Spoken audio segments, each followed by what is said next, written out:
सबके पास पीडीएफ है अमेंडमेंट्स की? फोन पे तो है ना? बुक है अमेंडमेंट्स की, मैंने अलग से बुक में इंटीग्रेट नहीं किया। अगर होता तो फिर क्लास में लग रही होती है। तो अलग से पीडीएफ भेजा हुआ है सबको। तो स्क्रीन पे देखना, स्क्रीन पे देख लो।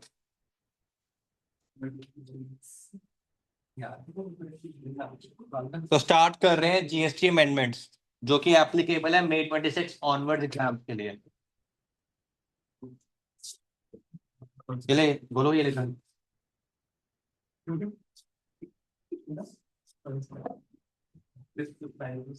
तो आपको याद होगा जीएसटी 2.0 आया था 22 सितंबर को। काफी इसके बारे में बातें भी हुई थी। तो उसमें एक मेजर चेंज जो था वो ये था कि इन्होंने 12% और 28% स्लैब्स को हटा दिया है। जो भी मैं स्लैब्स पहले बताता था, आपको ध्यान होगा, 0% जो मेजर स्लैब्स थे, 0%, 5%, 12%, 18%, 28%। इन्होंने क्या किया? 18, 12 और 28 हटा दिए। राइट। तो अब जो सिंप्लीफाइड जीएसटी रेट्स है, स्लैब्स है, वैसे आपको लर्न नहीं करना है, ऑब्वियसली क्वेश्चन में गिवन होगा। राइट। तो 0% जो रेट है, जिनको आप क्या कहते हो, नील रेटेड अगर कोई है, या फिर एग्जाम्प्टेड, अलग से एग्जाम्पशन दियो, जिसपे 0% है, वो किस चीज के लिए? वो एसेंशियल्स के लिए, जो भी एसेंशियल प्रोडक्ट्स है। फिर 5% किसके लिए है? मेरिट गुड्स के लिए, जिसको इनकरेज करना चाहती है गवर्नमेंट। राइट। 18% स्टैंडर्ड रेट है, मोस्ट ऑफ द सर्विसेज का क्या रेट है अब? 18% है। एंड 28 किसके लिए है? सिंथ प्रोडक्ट्स के लिए या लग्जरी? 40% किसके लिए? सिन या लग्जरी के लिए, जैसे टोबैको वगैरह, या कोई आपके कोई बहुत महंगी कार हो, लग्जरी कार हो, उनके लिए क्या जीएसटी रेट हो गया अब? 40% हो गया। राइट। तो ये आपके जो है रेट्स में चेंज है। अब इससे एक चीज हुई, 12% रेट हट चुका है। अब रिकॉल करके बताओ, वैसे मैंने रेट्स कहा है आपको लर्न नहीं करने, बट जब आरसीएम चैप्टर कराया था तो उसमें दो सर्विसेज थी ऐसी, जहां पे रिवर्स चार्ज में अगर ऑप्ट करते हैं, जिसमें रेसिपिएंट जमा कराएगा, 5% रेट है। और अगर फॉरवर्ड चार्ज में है तो सप्लायर 12% रेट कराएगा। ये पहले था। वो दो सर्विसेज कौन सी है? एक तो जीटीए गुड्स ट्रांसपोर्ट एजेंसी, दूसरी कौन सी है? Renting of motor vehicle. तो उसमें मैंने फॉरवर्ड चार्ज में लिखवाया हुआ है नोट्स में 12% है। तो उसको कट करके हम कौन सा रेट करेंगे अब? 18%। राइट। तो ये मैं आपको शो कर देता हूँ कहाँ पे है। अगर आपके पास है नोट्स ठीक है, अगर नहीं है तो आप बाद में कर लेना। तो आपका आरसीएम चैप्टर का सबसे पहले जीटीए। जीटीए में आपका, अगर है आपके पास ऑप्शन 1 में, इसका रेट यहाँ पे 12% लिखा होगा। इसको कट करके हम रेट क्या करने वाले हैं अब? 18%। ये सबको क्लियर हुआ? ये जीटीए का मैंने आपको फ्लो चार्ट बनवाया हुआ है। मास्टर चार्ट, मास्टर चार्ट तो नहीं, चार्ट ही है।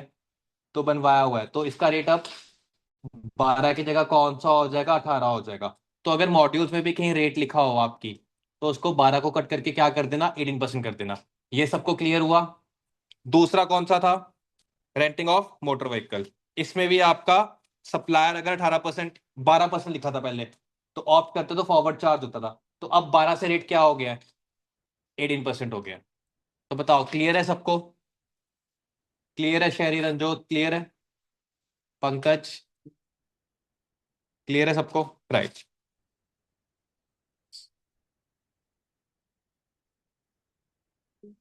कर लिया नोट सबने?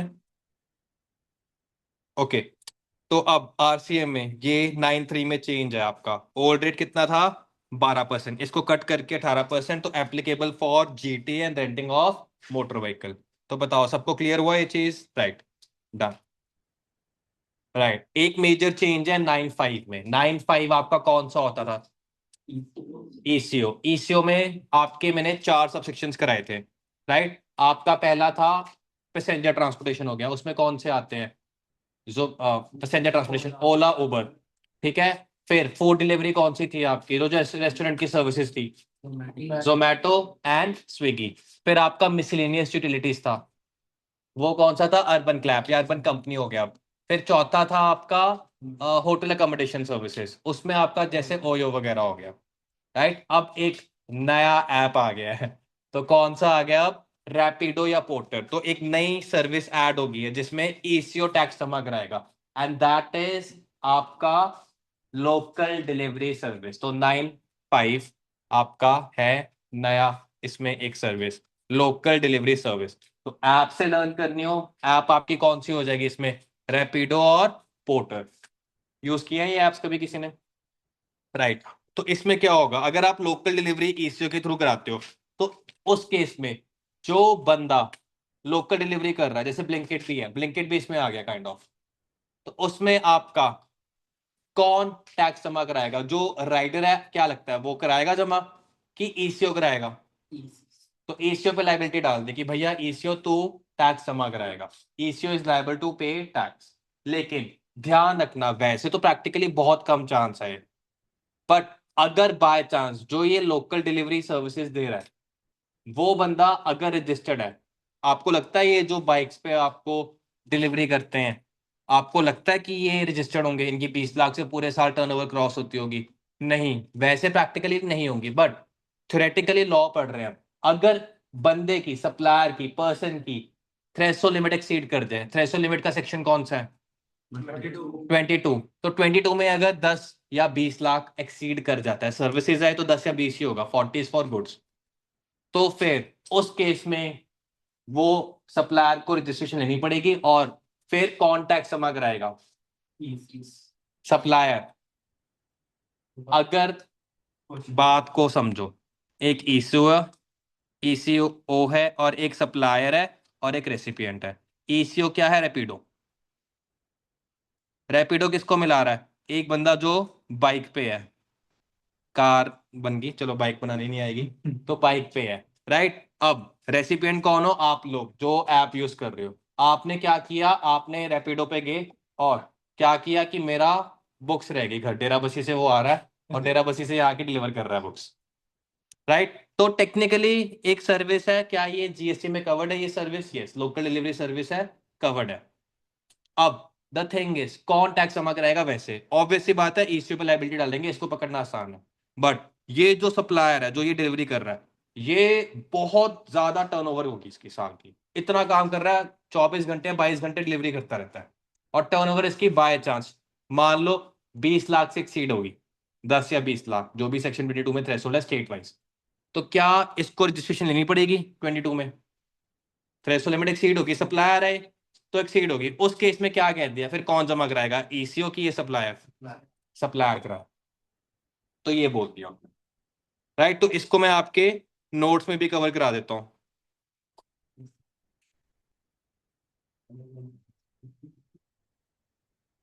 तो ये सबके पास है चार्ट, अपनी नोटबुक्स में ले लो, देख लो अगर है, अगर किसी के पास नोटबुक नहीं है तो फोटो क्लिक कर ले वो, और ये चीज ऐड कर ले, इसकी फोटो क्लिक कर लो जिसके पास अभी नहीं है नोट्स। तो ये आपने कहाँ पे ऐड करनी है, ध्यान देना, ये आपने ऐड करनी है आपकी जो चार्ट बना है, liability of eco for notified services. तो इसमें आपका passenger transport, restaurant services, accommodation इन होटल्स, अकोमोडेशन सर्विसेज, या हाउसकीपिंग। तो इसमें एक और ई कवर कर रहे हैं हम, that is local delivery services. तो ये नोट कर लो जिनके पास अभी नोटबुक्स हैं।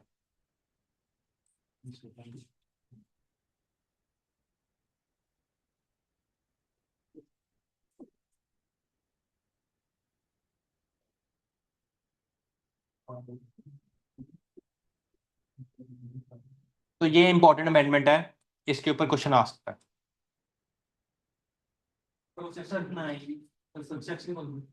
9 5।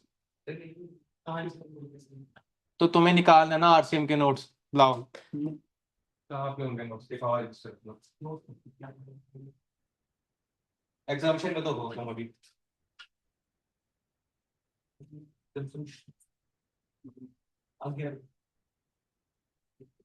एग्जामिनेशन में नहीं हो। हाँ, इसके आगे 8 के आगे आएगा ना।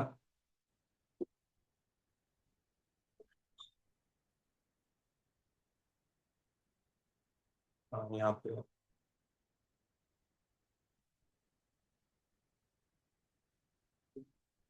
इधर नोट। सर ऊपर को आपने जो अमेंडमेंट है वहां पे 9 सबसेक्शन 5 लिखा हुआ है और यहाँ पे ई। फिफ्थ है वहां पे, यहाँ पे ई है। 9 5 ही लर्न करना है। अब मेरे को देखना पड़ेगा कि ये सेक्शन नंबर वो है या नहीं है। 9 5 वैसे वी ही होगा सेक्शन अगर होगा, बट यहाँ पे ई का मतलब है सीरियल नंबर। आपको इतने डिटेल में सब सेक्शन लर्न नहीं करने हैं, वरना बहुत ज्यादा हो जाएगा मैनेज करना, फिर गलत लिखा होगे। हाँ 9 5 करना है, सेक्शन 9 मत लिख कर आना ईसीयू। आरसीएम के लिए 9 3 या 9 4, ईसीयू के लिए 9 5।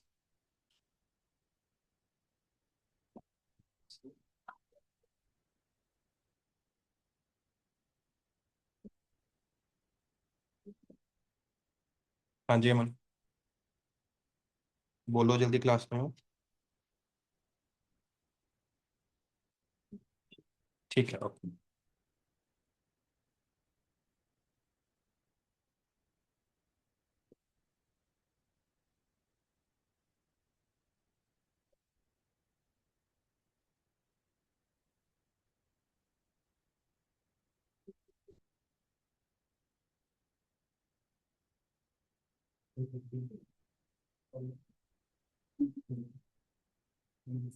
चलो नोट कर लिया सबने।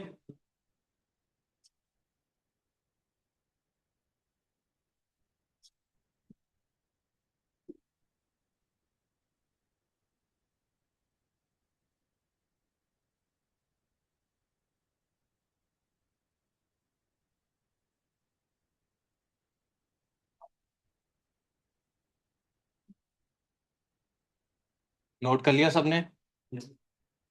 ऑनलाइन क्लियर है सबको? काफी स्टूडेंट्स हो गए हैं। अक्षरा, अंजलि, गगन, गगन, गुरजोत, हरप्रीत, नवजोत, प्रकृति, प्रियांशु, साहिल, सुकरात। राइट। चलो आगे चलते हैं। अब services by way of local delivery through ECO, ECO liable to pay tax. Exception क्या है? ईसीओ नॉट लायबल अगर डिलीवरी पर्सन या supplier is liable to register under section 22(1)। वो कब होगा? जब उसकी थ्रेशोल्ड लिमिट से टर्नओवर एक्सीड कर जाएगी, तो फिर डिलीवरी पर्सन या सप्लायर को जीएसटी जमा कराना है। एनालिसिस क्या है? If local delivery services like parcel delivery या कोरियर टाइप लोकल डिलीवरी होती है, अगर आप ईसीओ के थ्रू प्रोवाइड कर रहे हो प्लेटफॉर्म के थ्रू, तो यूजुअली ईसीओ को टैक्स पे करना है इंस्टेड ऑफ डिलीवरी पर्सन या सप्लायर। लेकिन वही सेम चीज लिखी हुई है, बट अगर उसकी टर्नओवर एक्सीड कर रही है जो लिमिट 22(1) में गिवन है, तो फिर सप्लायर या डिलीवरी पर्सन को टैक्स जमा कराना है, ईसीओ को नहीं कराना। क्लियर है? तो illustration number 1, mister Neeraj Kumar. तो नीरज कुमार एक इंडिविजुअल डिलीवरी पार्टनर है। नीरज कुमार है, नीरज सैनी नहीं। नीरज कुमार एक इंडिविजुअल डिलीवरी पार्टनर है, engaged in providing local delivery services such as delivery of parcels and other miscellaneous items within the city of Chandigarh. He supplies these services through a ECO named Rapido. Aggregate turnover कितनी है उसकी? 15 लाख। अब बताओ क्या वो liable है to pay GST? नहीं है। कौन लायबल है? ECO रैपिडो। क्या मिस्टर नीरज को जीएसटी रजिस्ट्रेशन ऑब्टेन करनी है? क्या थ्रेशोल्ड लिमिट एक्सीड हुई है?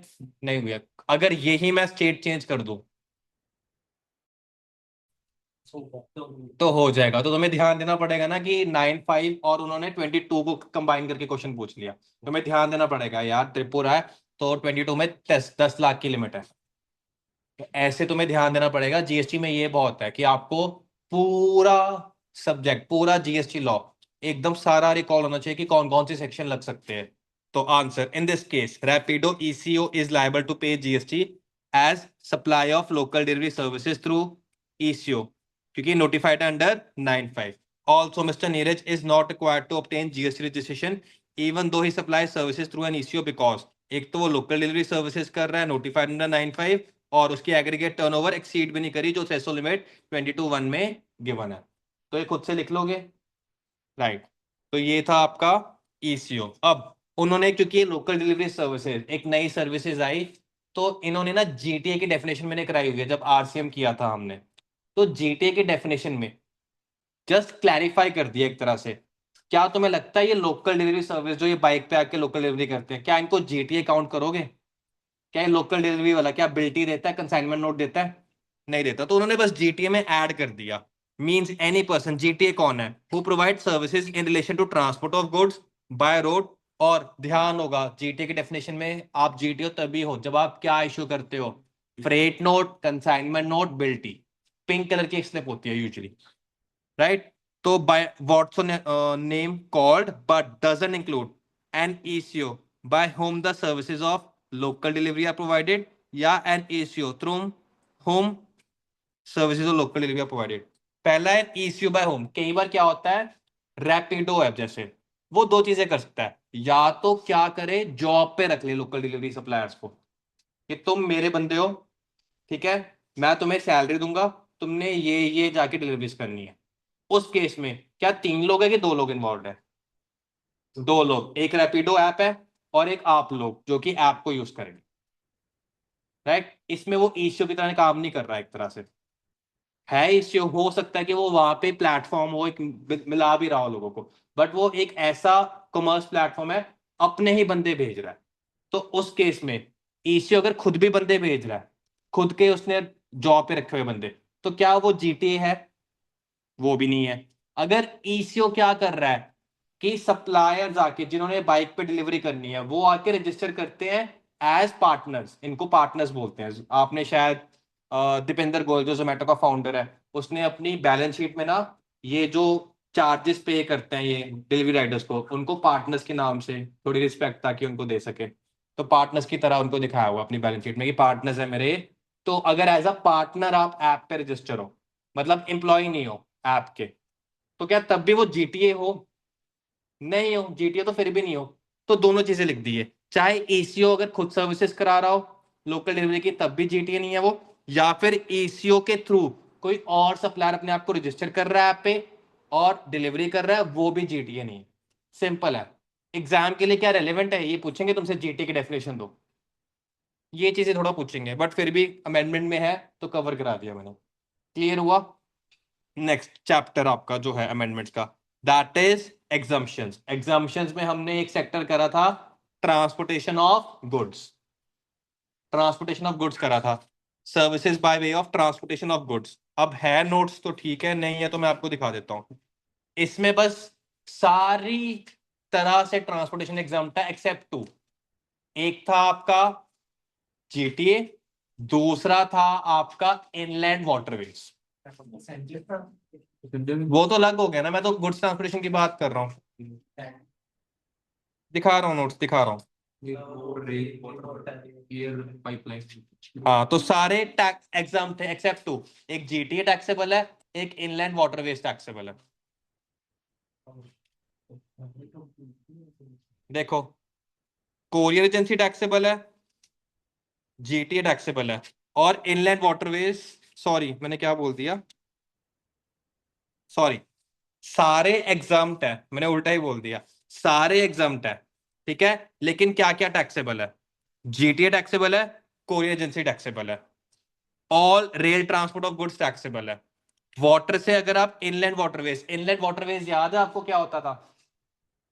आप के जो इंडिया के अंदर जो भी वाटर बॉडीज है उसको बोलते हैं इनलैंड वाटरवेज। एक होता है बाहरी बार, मतलब टेरिटोरियल जो होता है पानी, वो अलग होता है। अगर आप इनलैंड, इंटरनली कोई इंडिया के वाटर्स जैसे रिवर्स वगैरह या कोई और लेक वगैरह है, उसके थ्रू अगर आप गुड्स ट्रांसपोर्ट का काम करते हो तो दैट इज एग्जाम।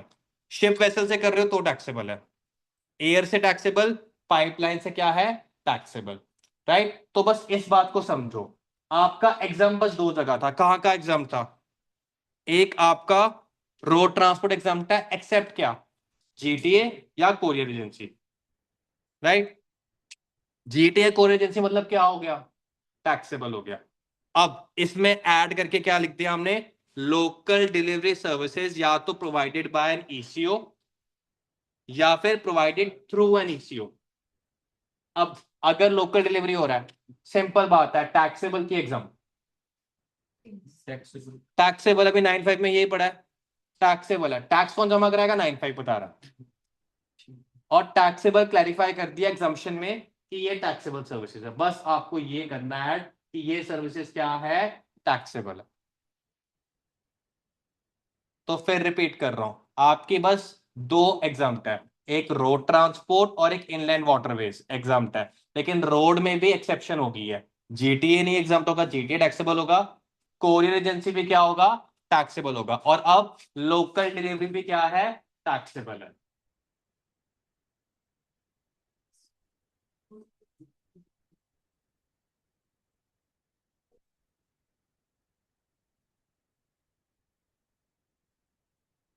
लेकिन अगर कोई स्पेसिफाइड गुड्स हो और वो ट्रांसपोर्ट कर रहे हो, तो वो स्पेसिफाइड गुड्स एग्जाम्प्ट हो सकते हैं। वो स्पेसिफाइड गुड्स कौन कौन से हैं? चीट कोड याद है डॉक्टर मोना?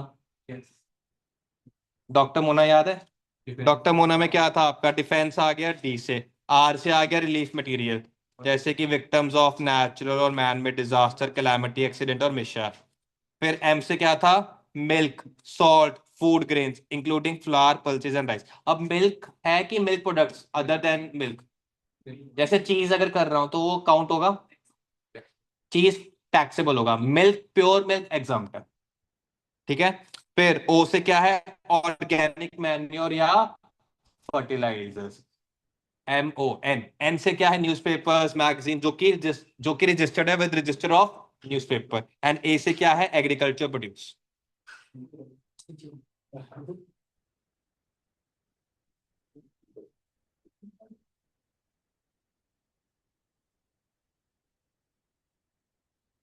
बताओ, क्लियर है सबको?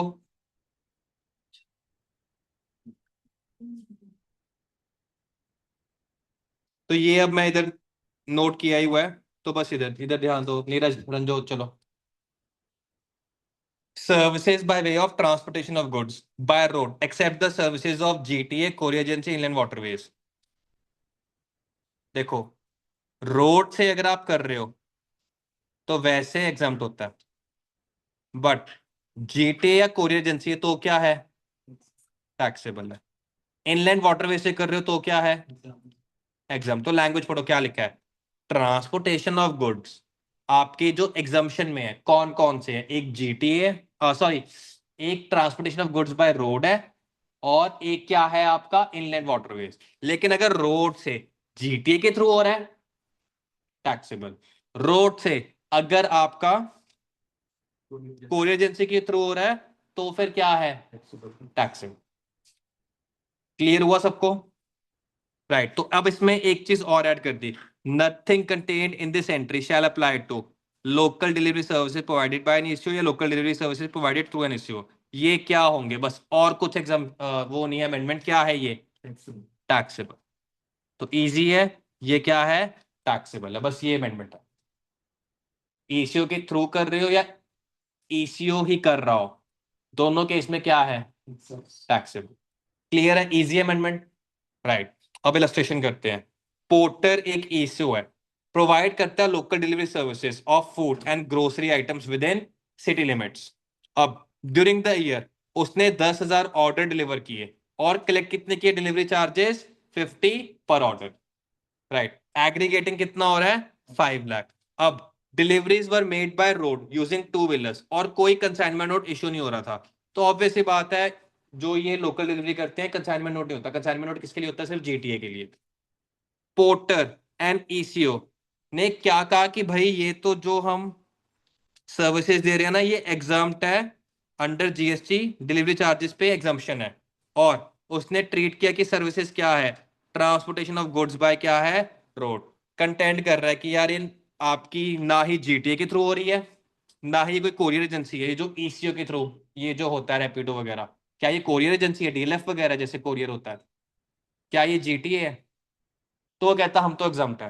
रैपिडो कह रहा है एग्जाम्प्ट है ये सर्विसेज। तो क्या रैपिडो ठीक कह रहा है कि रैपिडो नहीं, सॉरी, पोर्टर। पोर्टर जो कह रहा है ठीक कह रहा है कि गलत कह रहा है? गलत कह रहा है। तो ये क्वेश्चन पूछ सकते हैं आपसे। तो आपने एग्जामिन करनी है correctness of the claim by Porter and determine the GST liability if any with reason. तो in the given case delivery service is local in nature and is provided by an ECO. Hence, exemption is not applicable and claim made by porter is what? Incorrect.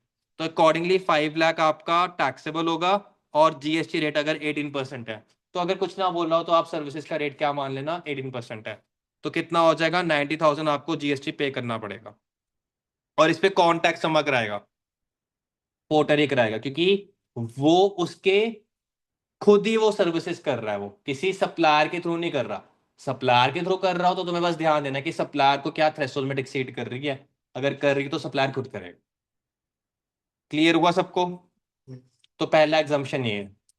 उसके बाद करें, next करें हम। उसके बाद एक बहुत बड़ा जिसके ऊपर बीजेपी को, गवर्नमेंट को बहुत क्रिटिसाइज किया जाता था, निर्मला ताई जो बोलते हैं, इतना क्रिटिसाइज किया जाता था कि तुम साला हेल्थ इंश्योरेंस और लाइफ इंश्योरेंस पे भी क्या कर रहे हो, जीएसटी टैक्सेबल किया हुआ तुम। तो बहुत लोग इसको क्रिटिसाइज करते थे, मैं जो भी देखता था जो कि एंटी बीजेपी है, तो वो बहुत बोलते थे इस पॉइंट पे कि यार लाइफ इंश्योरेंस पे, जो कि आज की डेट में नेसेसिटी है, या हेल्थ इंश्योरेंस, कि हेल्थ इंश्योरेंस जो भी आपके हॉस्पिटल के एक्सपेंसेस होते हैं, तो बहुत ज्यादा बंदा उसकी इंश्योरेंस कराएगा ही, मजबूरी है, आम आदमी की जरूरत है इंश्योरेंस लाइफ और हेल्थ। तो फिर अगर लाइफ और हेल्थ इंश्योरेंस ले रहा है, पहले जीएसटी लगता था, तो फाइनली इन्होंने रिलीफ दे दिया, और अब से ये क्या हो गए, एग्जाम।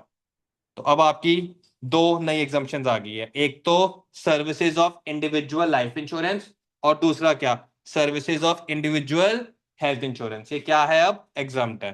तो स्टार्ट कर रहा हूं।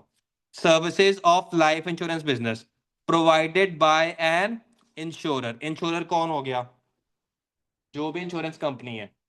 इंश्योर्ड कौन हो गया, आप लोग जो अपनी लाइफ इंश्योरेंस कराते हो। Where the insured is not a group. तो ग्रुप का क्या मतलब होगा, नीचे बताया हुआ है कि जैसे कि सपोज अब एक आईटी कंपनी है, आईटी कंपनी ने क्या किया, अपने एम्प्लॉयज के लिए, सारे एम्प्लॉयज के लिए लाइफ इंश्योरेंस करा। उसमें क्या वो इंडिविजुअल लाइफ इंश्योरेंस काउंट करेंगे कि वो एज अ ग्रुप और बिजनेस पर्पजेस के लिए करा रहे हैं, बिजनेस पर्पजेस के लिए करा रहे हैं, वो अपने सारे एम्प्लॉयज की लाइफ इंश्योरेंस करा रहे हैं, हेल्थ इंश्योरेंस करा रहे हैं। उस केस में क्या लगता है आपको, टैक्सेबल होगा कि एग्जम्प्ट होगा? उसमें टैक्सेबल होगा, क्योंकि आप एज अ ग्रुप करा रहे हो। जो बंदा अपने लिए करा रहा है, अपनी फैमिली के लिए लाइफ इंश्योरेंस हेल्थ इंश्योरेंस करा रहा है, वो तो एग्जम्पशन समझ आता है। बट कोई कंपनी वगैरह करा रही है अपने एम्प्लॉयज की, जैसे होता है ना कीमैन इंश्योरेंस वगैरह, एज अ ग्रुप करा रहे हैं, या फिर हो सकता है आपने सोसाइटीज देखी हुई है, जैसे लॉयर्स है। लॉयर्स क्या करते हैं कि हमारी यूनियन है, तो यूनियन ने अपने सारे लॉयर्स के लिए क्या करवा ली, हेल्थ इंश्योरेंस या लाइफ इंश्योरेंस। सबसे पैसे कलेक्ट किए, एक यूनियन बनाई हुई है, और उन्होंने एज अ ग्रुप कि हाँ सब लोगों का कर दो। उसमें क्या होता है कि इंश्योरेंस का प्रीमियम बहुत कम होता है, क्योंकि जब इतने लोगों का बिजनेस लेकर आओगे, इंश्योरेंस कंपनी तो कहेगी ना कि हाँ हाँ हाँ ठीक है, मैं ये इंश्योरेंस करने को तैयार हूँ। एज अ ग्रुप जब जाते हो आप लोग, जब यूनिटी होती है, जब एज अ ग्रुप जाते हो, तो अपनी बात रख सकते हो ना। तो अगर आप इंडिविजुअली जा रहे हो तो नहीं रख पाते हो, तो एज अ ग्रुप अगर जा रहे हो, तो फिर उस केस में वो कहते हैं कि इनको एग्जम्पशन नहीं मिलेगी। क्लियर हुआ सबको? तो explanation for the removal of doubt, it is clarified that this exemption shall apply to, इधर ध्यान दो, is this exemption shall apply to a contract of insurance where the insured is an individual or an individual and family of the said individual। तो आप अगर खुद की insurance करा रहे हो, या अपने फैमिली की, अपने पेरेंट्स की, अपने वाइफ की, बच्चों की, तो वो ग्रुप हो गया कि नहीं हुआ, वो ग्रुप, वो नहीं हुआ ग्रुप, एग्जाम्पशन। ठीक है, family shall include individuals insured as a family in the contract of insurance. तो बस वो कह रहे हैं फैमिली में फैमिली मेंबर्स आ जाएंगे, simple and same as it is. जैसे लाइफ है, क्या हो जाएगी, हेल्थ इंश्योरेंस भी कवर हो जाएगी। और अगर हेल्थ इंश्योरेंस करा रहे हो एज अ ग्रुप, एग्जाम के टैक्सेबल, ग्रुप, ग्रुप में टैक्सेबल। राइट, ग्रुप का मतलब बताया हुआ, means a group of person who join together with the commonality of purpose for engaging in a common economic activity other than availing insurance and includes। Basically वो यही कह रहे हैं कि वैसे इंश्योरेंस का काम नहीं है, बट वो क्यों इकट्ठे करा रहे हैं, ताकि इकोनॉमिकल एक्टिविटी सस्ता पड़े। लाइफ इंश्योरेंस और हेल्थ इंश्योरेंस अलग है, दोनों इंश्योरेंस अलग ही होती हैं, और दोनों एग्जाम है, लेकिन नेचर तो अलग है ना दोनों की, दोनों एग्जाम है, अलग अलग ही है ना। मैं इसको ऐसे थोड़ा लिख सकता था कि लाइफ इंश्योरेंस है तो ऑटोमेटिकली हेल्थ इंश्योरेंस भी हो जाएगी, या health insurance automatically life insurance भी हो जाएगी। दोनों सर्विसेज अलग है, इंश्योरेंस का अलग है, फायर इंश्योरेंस अलग होते हैं। अब अच्छा, ये फायर इंश्योरेंस, अगर मैं इस बिल्डिंग की फायर इंश्योरेंस कराऊं या घर की फायर इंश्योरेंस कराऊं, एग्जाम की टैक्सेबल, वो तो टैक्सेबल होगा। फ्लड इंश्योरेंस कराता हूँ, एग्जाम की टैक्सेबल, टैक्सेबल। लाइफ और हेल्थ, देखो लाइफ और हेल्थ तो यार कॉमन आदमी को भी कराना है, घर के लिए करा रहे हैं। जैसे आप मोबाइल फोन की इंश्योरेंस करा लेते हो, आईफोन आजकल बहुत महंगे हो गए, 1.5 लाख तक, 2-2 लाख तक के पहुंच गए हैं। तो इंश्योरेंस के एक बार कहते हैं ना एप्पल वाले की इंश्योरेंस ले लो, वो एग्जाम होगा, टैक्सेबल होगा, एग्जाम करते हैं उसको, अमीर ही कराएगा यार वो तो। जिसके पास ज्यादा पैसा है। हाँ, गरीब को भी या जिनकी इनकम नहीं है ज्यादा, उनको लाइफ और हेल्थ कई बार करवानी पड़ती है, क्योंकि लाइफ बंदा चला जाए तो फिर कोई तो होना चाहिए, इंश्योरेंस होनी चाहिए ताकि फैमिली को देख पाए, मॉनेटरली पैसा आ जाए, तो इस करके। तो बस ग्रुप की डेफिनेशन बता दी। जैसे एम्प्लॉयर एम्प्लॉय ग्रुप्स हो गए, ठीक है, कंपनी इंश्योरेंस प्लान बाय कर रही है अपने एम्प्लॉयज के लिए या की एम्प्लॉयज के लिए। कई बार नॉन एम्प्लॉयर एम्प्लॉय ग्रुप्स भी होते हैं, जिसमें मास्टर या ग्रुप पॉलिसी होल्डर होता है और मेंबर्स ऑफ द ग्रुप होते हैं। जैसे कि किसी ट्रेड यूनियन ने, जैसे लॉज की ट्रेड यूनियन होगी, राइट, या फिर किसी आरडब्ल्यू, आरडब्ल्यू की फुल फॉर्म क्या हुई, रेजिडेंट वेलफेयर एसोसिएशन। पूरी सोसाइटी ने अपने सारे मेंबर्स की क्या करा ली, इंश्योरेंस करा ली। टैक्सेबल की एग्जाम, टैक्सेबल होगा। तो ये है, राइट। और याद है आपको री इंश्योरेंस या को इंश्योरेंस?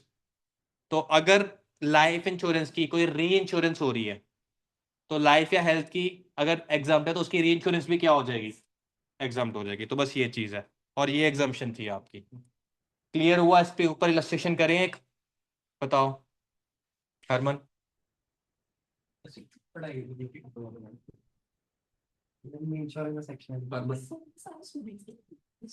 सारे हाँ मैंने बनाए थे, तो मैं नाम डाल रहा था तो इन दोनों का, क्योंकि ये सबसे ज्यादा मेरे साथ क्लोज है, डिस्टेंस वाइज कह रहा हूँ, सबसे आगे तुम बैठे होते हो, तो इस करके।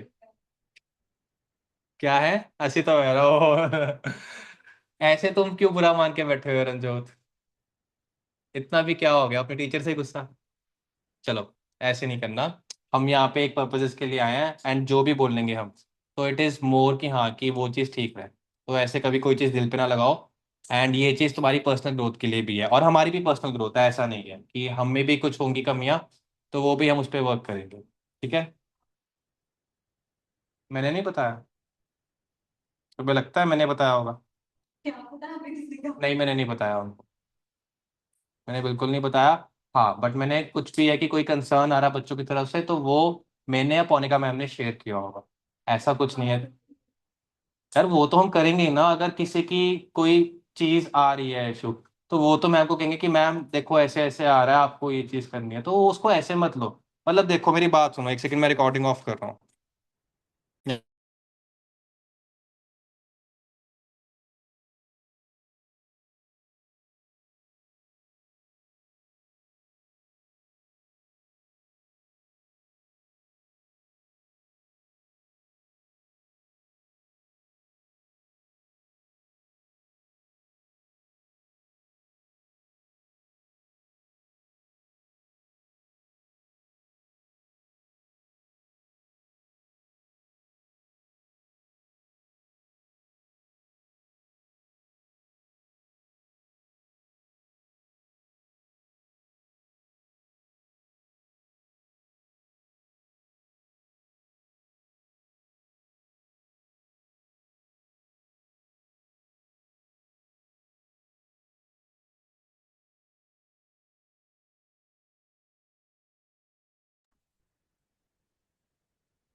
चलो, बी पॉजिटिव एवरीवन, एक पॉजिटिव एनर्जी के साथ इस बार हमने सी इंटरमीडिएट कॉन्कर करना, ठीक है, and we are for each other, ये चीज ध्यान रखना।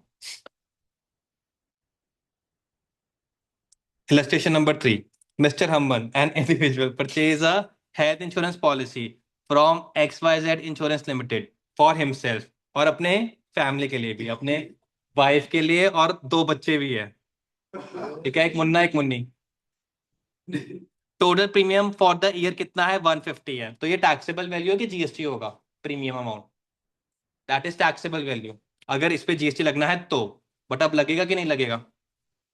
सेपरेटली हरमन की एक कंपनी भी है, राइट, और वो ग्रुप हेल्थ इंश्योरेंस कराती है अपने 50 एम्प्लॉयज के लिए, for which the employer page a premium of rupees 5 lakh. तो उसने दो इंश्योरेंस प्रीमियम पे करे, एक अपनी फैमिली के लिए 1.5 लाख, और 5 लाख अपनी कंपनी के एम्प्लॉयज के लिए।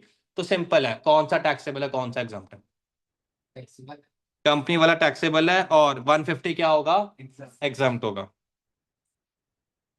तो जो आपका इंडिविजुअल फैमिली वाला है वो निल है, और जो ग्रुप वाला है वो क्या है, टैक्सेबल है। तो 18% रेट ले लेना, वैसे तो ये क्वेश्चन खुद बनाया है, तो रेट आपको गिवन होगा। तो अगर 18% रेट है, कितना बन जाएगा 5 लाख पे जीएसटी? 90,000। तो एग्जाम्पशंस में ये थी सिर्फ अमेंडमेंट। क्लियर है सबको? ठीक है हरमन, क्लियर है? रंजोत स्माइल तो कर दो, ऐसे इतना इतना इरिटेट होके बैठे हो। चलो, सबको क्लियर है? क्लियर है, चलो इतना तो बता दो। राइट, आगे चलते हैं। नेक्स्ट आपका अमेंडमेंट क्या है? Time of supply. अब टाइम ऑफ सप्लाई में दो सेक्शन थे। सेक्शन 12 किसके लिए था? गुड्स के लिए। एंड 13 किसके लिए था? सर्विसेज के लिए। राइट, अब गुड्स के लिए 12(4). अब वाउचर्स वाला था, याद है आपको? ये अब उन्होंने वाउचर वाला कंसेप्ट ही कट कर दिया। तो ये 12(4) और 13(4) अब है ही नहीं है, ये सेक्शन कट हो गया। तो याद है वाउचर क्या होता था? अगर तो आइडेंटिफाइबल है कि क्या सामान लेना है तो जीएसटी पहले पे कर दो, ठीक है। और अगर आइडेंटिफाइबल नहीं है तो अगर तो बंदा आके उसको रिडीम करता है तभी टैक्स जमा कराना है। ये याद है सबको? राइट, तो अब वाउचर वाला कंसेप्ट हटा दिया। दैट मीन्स अगर आप किसी से एडवांस लेके,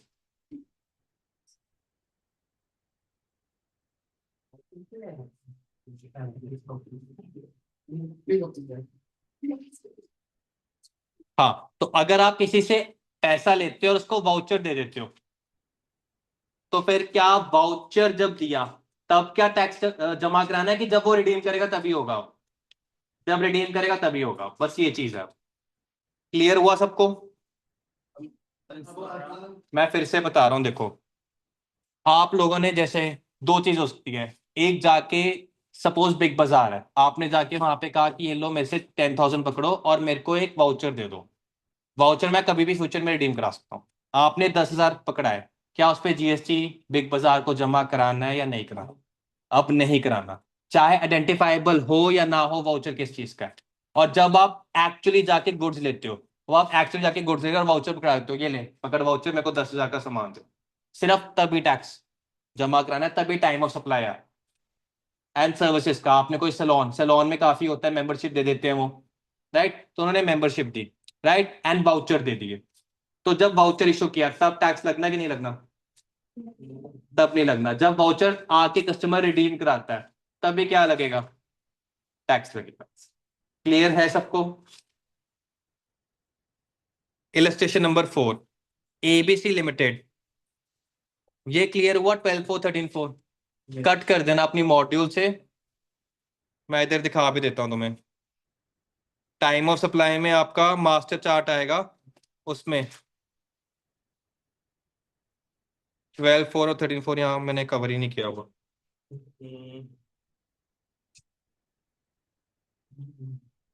चलो, मॉड्यूल्स में ही है, इसको मैंने शायद नोट्स में नहीं इंटीग्रेट किया था। हम्म। राइट, अब मेरी बात सुनो। अगर सपोज आरबीआई, आरबीआई आपको पता है जो आपकी करेंसी है वो आरबीआई कंट्रोल करता है, ठीक है। अब आरबीआई के ना कुछ पीपीआईज होते हैं, प्रीपेड इंस्ट्रूमेंट्स, आरबीआई अप्रूव्ड होते हैं। आरबीआई अप्रूव्ड प्रीपेड इंस्ट्रूमेंट्स है कि आप हमसे एक इंस्ट्रूमेंट ले लो, it's more of what, investment है। आरबीआई के प्री पेड इंस्ट्रूमेंट्स ले लो, इसका जो आपको पैसा मिलेगा ना फ्यूचर में मिलेगा। तो जो आरबीआई का अप्रूव्ड प्रीपेड कुछ आपका इंस्ट्रूमेंट है, तो उसकी नेचर क्या होगी? मनी होगी कि नहीं होगी? अगर आरबीआई कोई चीज इशू कर रहा है, नेचर क्या होगी? मनी होगी। अब उस केस में आपने जब उसको एक्चुअली आगे जाके उस इंस्ट्रूमेंट के बदले आपने करेंसी ली, कैश लिया, तो जब प्रीपेड इंस्ट्रूमेंट को क्या ट्रीट कर रहे हैं हम? कैश, मनी ट्रीट कर रहे हैं। तो मनी क्या गुड्स या सर्विसेज होता है? Yes on? तो नहीं होता। तो जब आरबीआई का कुछ प्रीपेड इंस्ट्रूमेंट होगा तो वो तो सिंपल है, मनी ही है, उस पे तो वाउचर की बात ही नहीं है।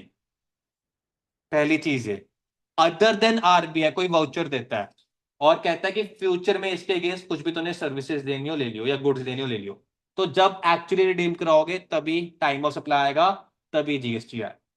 राइट, तो रीड कर रहा हूं। एबीसी लिमिटेड ने गिफ्ट वाउचर इशू किए रिडीमेबल अगेंस्ट गुड्स और सर्विसेज। अब फाइनेंशियल ईयर में एबीसी ने 5,000 गिफ्ट वाउचर इशू किए जिनकी फेस वैल्यू कितनी है? 1,000, एग्रीगेटिंग 50 लाख। राइट, अब मेरे को बताओ, इनमें से कुछ वाउचर ऐसे थे जो आरबीआई प्रूफ प्रीपेड इंस्ट्रूमेंट थे, एंड बैलेंस क्या है? Non prepaid instrument voucher. RBI ने एक तरह की करेंसी दे दी पीपीआईस, राइट। अब वो पीपीआईस मैंने आगे किसी कस्टमर को दे दिए, तो वो क्या है, क्या वो मनी के डेफिनेशन में आ गया, जो प्रीपेड इंस्ट्रूमेंट है उस पे क्या जीएसटी की बात आएगी कभी भी, उसके उस पे कभी नहीं आएगी। और अदर देन दोस्त जो वाउचर दिए मैंने, वो उन पे जीएसटी कब आएगा, जब वो रिडीम कर। क्लियर है सबको? तो एज पर सीबीआईसी क्लैरिफिकेशन, ये आपका इंस्टीट्यूट ने दिया हुआ है ये वाला क्वेश्चन।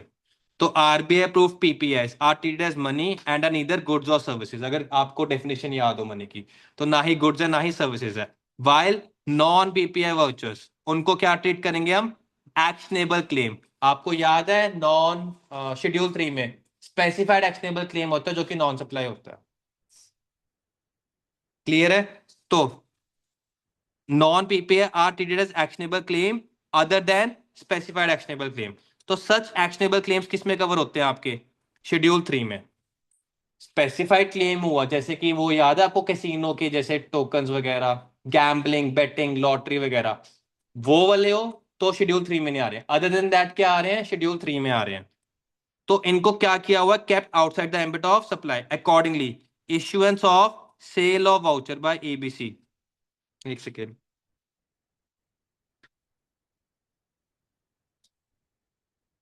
तो देखो पता है, उन्होंने दो चीजें कह दी, कवर कर दी। एक तो वाउचर क्या है, जो वाउचर है, एक तो वो ये कह रहे हैं कि शेड्यूल 3 में भी नॉन सप्लाई हो रही है, और अगर शेड्यूल 3 में सप्लाई बंद भी जाती तब भी उन्होंने 12/4 और 13/4 को हटा ही दिया, ओमिट कर दिया। तो सिंपल है, वाउचर पे क्या जीएसटी आएगा, यस और नो। वाउचर एक तरह का क्लेम होता है, क्लेम है, क्लेम है तो फिर नो, नो जीएसटी जब वाउचर एक दूसरे को दे रहे हो। जब वाउचर रिडीम होगा तभी टैक्स आएगा। ये चीज बस तुम्हें ध्यान रखनी है। क्लियर है सबको? तो 12/4 और 13/4 ओमिट हो चुका है। तो इससे भी पता लगता है जीएसटी कब लाइबिलिटी अराइज होगी, only at the time of actual supply of goods और services and not at the time of issuance of voucher. क्या क्लेम और रिडीम, रिडीम क्लेम एक ही बात है।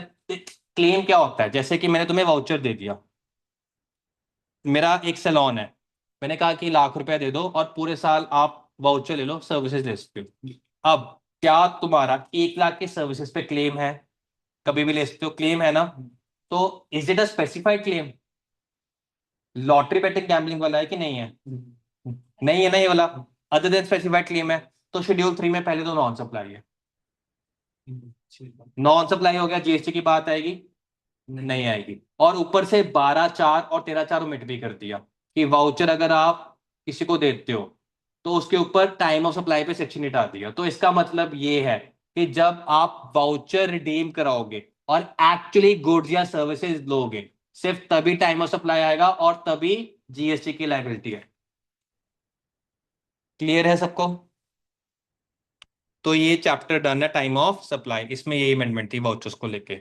अगला चैप्टर कौन सा है, वैल्यू ऑफ सप्लाई। और इसमें 3 उन्होंने क्या किए हैं, इश्यूज या क्लैरिफिकेशन के थ्रू डिस्कस किए। ये वाला बस only this is the technical part amendments में, बाकी सारा इजी। तो स्टार्ट कर रहा हूं मैं।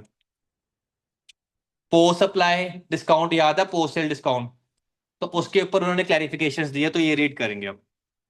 तो clarification on various doubts related to treatment of secondary और post sale discounts under GST, right, dated 12/9/25। आपको इसके ऊपर क्लैरिफिकेशन दी है। तो पहला इश्यू जो उन्होंने इस क्लैरिफिकेशन के थ्रू एड्रेस किया वो रीड करने लगा हूं मैं।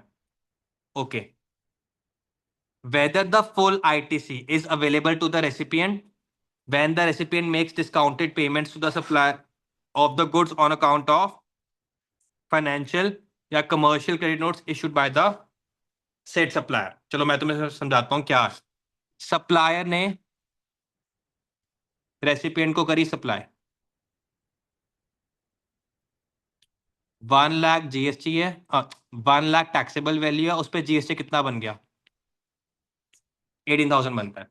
अभी रेसिपिएंट ने पेमेंट नहीं करी, राइट। सप्लायर ने क्या किया, सप्लाई होने के बाद कितने का डिस्काउंट देना चाहता है वो, पोस्ट सप्लाई डिस्काउंट, लेट से ₹20,000 का डिस्काउंट देना चाहता है।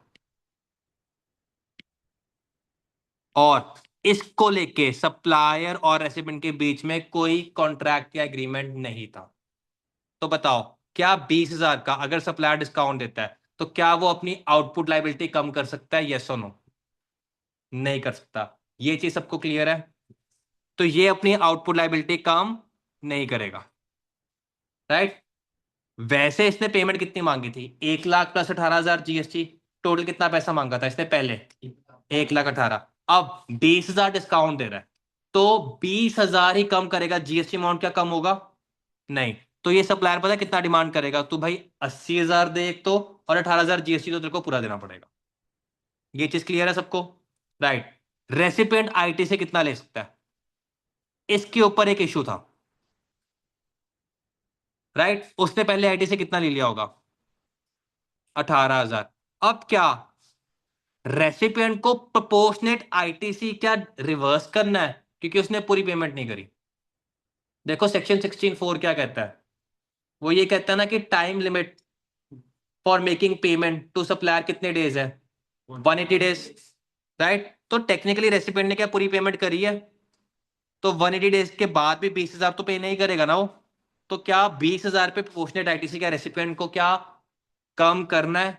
तो उन्होंने क्लैरिफाई कर दिया। तुम बताओ, क्या कम करना चाहिए कि नहीं करना चाहिए? नहीं करना चाहिए, क्योंकि क्या उनकी आउटपुट लाइबिलिटी कम हो रही है सप्लायर की?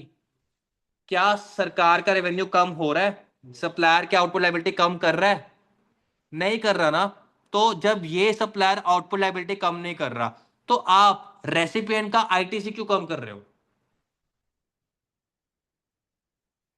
कोई ऑफिसर्स कह रहा हो सकता है कि यार तुमने देखो पेमेंट तो पूरी नहीं करी,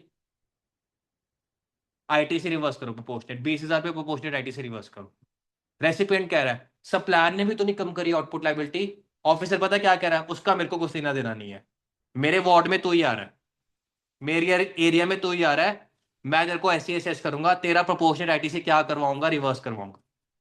तो ये चीज क्लैरिफाई कर दी सीबीआईसी ने कि इस केस में क्या रेसिपिएंट को प्रोपोर्शनेट आईटीसी रिवर्स करना है जब सप्लायर को ही आउटपुट लायबिलिटी कम नहीं करवा रहे? तो क्या रेसिपिएंट को आईटीसी कम करवाना है? यस और नो?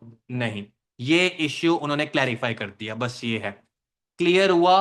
मतलब सप्लायर 18,000 ही भर गया जीएसटी पहले भरा, ठीक है, और फ्यूचर में जब पोस्ट सप्लाई डिस्काउंट कर रहा है, राइट, तो अपनी क्या वो आउटपुट लायबिलिटी कम कर सकता है? नहीं कर सकता।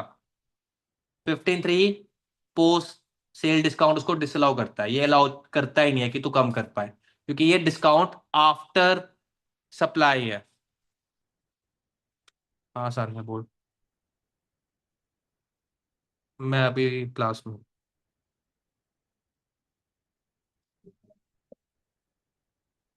हाँ पूछो, क्या पूछ रहे थे? सप्लायर 18,000 उसने पूरा ही भरा है, उसने आगे फ्यूचर आउटपुट लायबिलिटी कम नहीं करी। तो रेवेन्यू का क्या नुकसान हुआ? गवर्नमेंट का क्या जीएसटी का नुकसान हुआ है? नहीं हुआ। तो क्या रेसिपिएंट को 18,000 जो उसने इनपुट लिया, क्या इसको भी प्रोपोर्शनेट रिवर्स करने की जरूरत है? नहीं। सीबीआईसी ने क्लैरिफाई कर दिया। ये है पहला आपका इशू। रीड करूं अब? स्टार्ट करते हैं। सेक्शन 16(1) आईटीसी का है।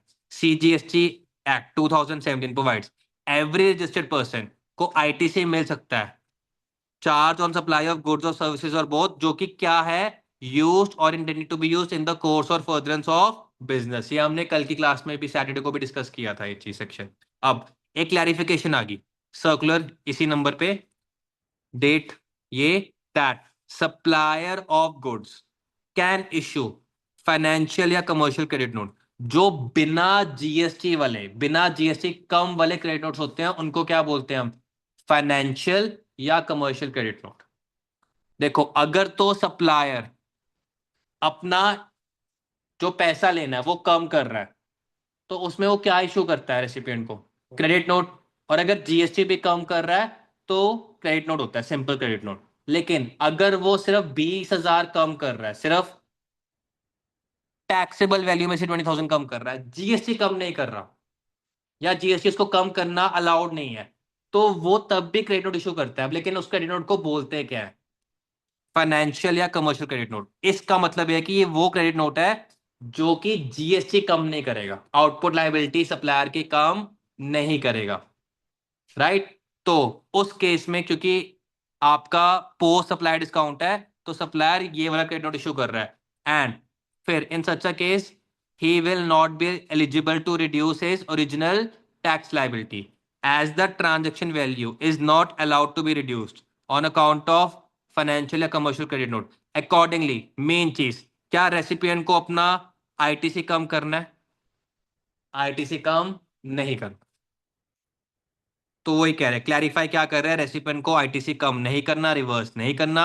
जो भी डिस्काउंट मिला है ठीक है, मिला है on the basis of financial credit commercial credit note जो सप्लायर ने इशू की है, as there is no reduction in the original transaction value of the supply, and कोई कॉरेस्पॉन्डिंगली टैक्स लाइबिलिटी भी नहीं रिड्यूस हुई सप्लायर की, इस करके रेसिपिएंट को भी आईटीसी कम नहीं करना।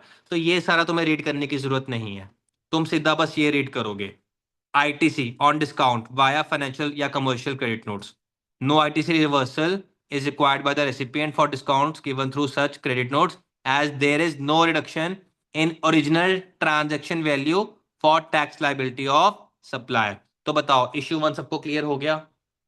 ऑनलाइन सबको क्लियर है? जल्दी से थम्स अप करो। अक्षरा, अंजलि, गगन, गगनिंदर, गुरजोत, हरप्रीत, नवजोत, प्राकृति, प्रियांशु, साहिल, सुखराज। गगनदीप क्लियर है?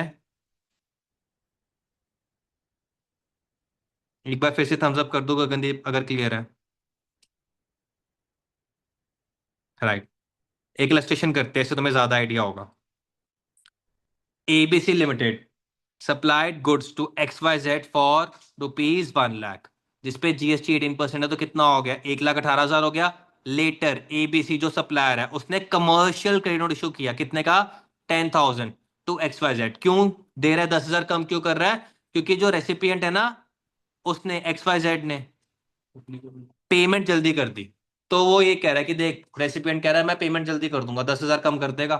सप्लायर कहता है ठीक है, पैसे 90,000 तो आ रहे हैं ना। तो उसने क्या किया? 10,000 कम कर दिया। अब क्वेश्चन क्या है, क्या XYZ को आईटीसी रिवर्स करना है? नहीं करना। तो क्रेडिट नोट का नेचर क्या है? फाइनेंशियल या कमर्शियल इन नेचर है। तो इससे ओरिजिनल ट्रांजैक्शन वैल्यू सप्लायर की कम नहीं हो रही है, राइट। तो क्योंकि एबीसी अपना ओरिजिनल टैक्स लाइबिलिटी 18,000 की कम नहीं कर रहा है, तो रेसिपिएंट XYZ को क्या आईटीसी कम करना है? नहीं, उसने आईटीसी भी कम नहीं करना। बस ये वाले तीन इश्यूज है, इनको ध्यान से याद रखना तुम्हें, अमेंडमेंट के लिए ये तीन इंपॉर्टेंट है। क्लियर हुआ सबको? शेरी, रंजोत क्लियर है? पंकज, नीरज, हरमन, राइट, क्लियर है? अक्षत, चलो। ओके, अब issue two, whether a post sale discount offered by a manufacturer to its dealer या distributor would be treated as consideration paid by the manufacturer for dealer supply of the same goods to the end customer as a monetary value of the inducement to supply of goods manufactured by him to the end customer। Sir कुछ भी समझ नहीं आया है ना? बताइए। देखो क्या होता है, कभी किसी ने मोबाइल मार्केट विजिट करी है जहां पे बहुत शॉप्स होती है और मोबाइल फोन्स बेच रहे होते हैं? तुमने देखा है कि एक ही शॉप में एक सेल्समैन होता है, वो एप्पल का शर्ट पहन के बेच रहा होता है, वो सिर्फ एप्पल के फोन्स बेच रहा होता है, राइट। एक होता है आपका जैसे कि सैमसंग का, right, Vivo, one plus, Oppo. वो क्या कर रहे होते हैं, वो कई बार ना एक पर्टिकुलर फोन पे ज्यादा फोकस करते हैं कि इस कंपनी का फोन लो। शॉप सेम है, उनको क्या मतलब है कि कौन सा फोन बेचना है, तुम मेरे को जो पसंद आ रहा है वो, बट वो ट्राई क्या करते हैं कि तुम ये वाला फोन लो, ये बेटर है। कभी ऐसा नोटिस किया तुमने? वो क्यों होता है पता है?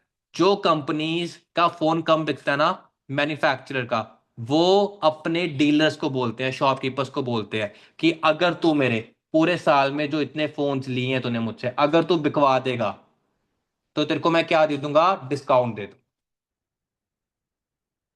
राइट। पहले तो इशू समझ आया तुम्हें? राइट। तो क्या ये डिस्काउंट देना, क्या ये इंड्यूसमेंट है? इंड्यूसमेंट वर्ड तुम्हें याद है, कंसिडरेशन में हमने एक वर्ड समझा था कि MS धोनी को चेन्नई सुपर किंग्स ज्वाइन करने के लिए बाइक ऑफर की गई, यस। तो इंड्यूसमेंट था वो। तो क्या ये मैन्युफैक्चरर अपने डीलर्स या शॉपकीपर्स को बोलते हैं कि तू हमारा फोन बिकवा, और अगर बिकवाता है तो हम तेरे को बाद में इकट्ठे एक डिस्काउंट दे देंगे। तो इशू ये है कि क्या ये कंसिडरेशन जो डिस्काउंट दिया जा रहा है, क्या ये रिवर्स कंसिडरेशन है? क्या डीलर, देखो वैसे क्या हो रहा है मैं तुम्हें समझाता हूं।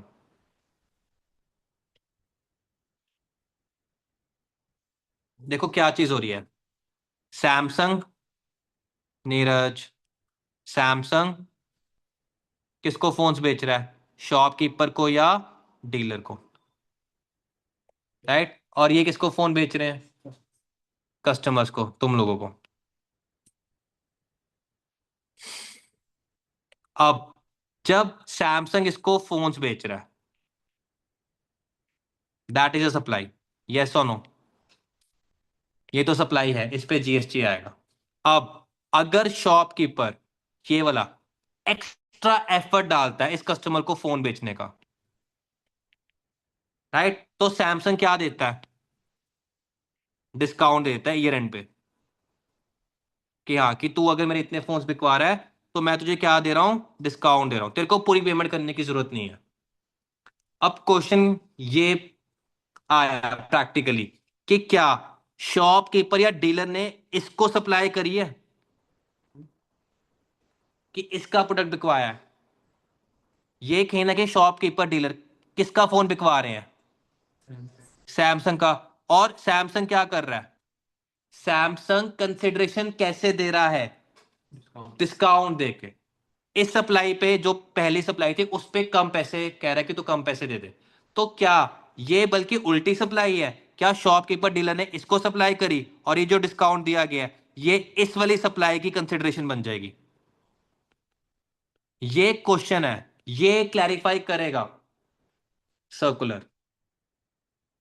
सिंपल। सैमसंग ने 10 फोन्स दिए 1 लाख के विदाउट जीएसटी। अभी जीएसटी को मैं लेकर नहीं आ रहा। टोटल कितना पैसा देना है शॉपकीपर ने? 10 लाख। इसने ये 10 लाख के फोन्स आगे कस्टमर को बेच दिए, जितनी मर्जी प्राइस पे बेचे हो, बट बेच दिए। बहुत ज्यादा एफर्ट डाल के बेच दिए। अब सैमसंग पता क्या कह रहा है? तूने जो 10 लाख के फोन बेचे हैं ना, तूने बहुत अच्छा किया। ये ले 50,000 रुपये तेरे को डिस्काउंट। 10 लाख थी ना जो फोन बेचे थे, तो या तो तू 9.5 लाख वापस, मतलब 9.5 लाख पेमेंट कर, या जब तेरे को फ्यूचर में फोन्स बेचूंगा ना तो तू 50,000 कम दे दियो, कोई ना भाई है तू अपना, तूने मेरे फोन्स बेचे। ये चीज समझ आई? अब इशू क्या राइज हुआ कि यार ये जो शॉपकीपर डीलर ये जो फोन्स बेच के कस्टमर्स को ये जो डिस्काउंट ले रहा है, क्या ये शॉपकीपर ने सैमसंग को सप्लाई की है? और ये जो डिस्काउंट है 50,000 का, क्या इसको कंसिडरेशन मान ले और इसमें शॉपकीपर को इस 50,000 पे जीएसटी जमा कराना पड़ेगा? इशू समझ आया सबको?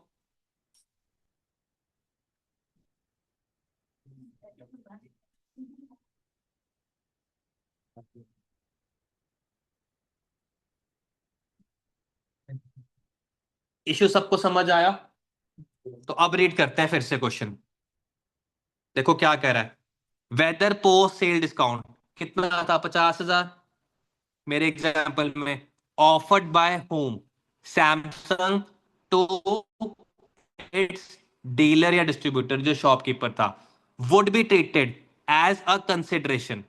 कंसिडरेशन है ये 50,000, पेड बाय मैन्युफैक्चरर। अच्छा, पेमेंट कौन करता है कंसिडरेशन की? सप्लायर की रेसिपिएंट?